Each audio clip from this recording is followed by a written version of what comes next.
Share হতাম, কিন্তু ডাকসু কেন্দ্রিক এই বিষয়টা আরো অনেক বেশি বেড়ে গেছে।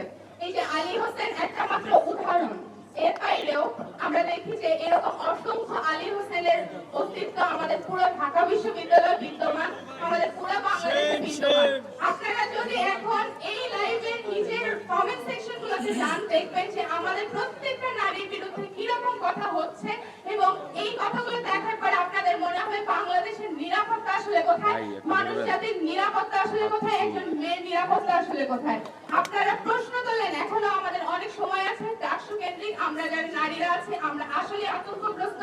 মাত্র 13% যখন নারী একটা ডাকসুর মতো জায়গায় ইলেকশনে অংশগ্রহণ করে, এটা বাংলাদেশের জন্য লজ্জার।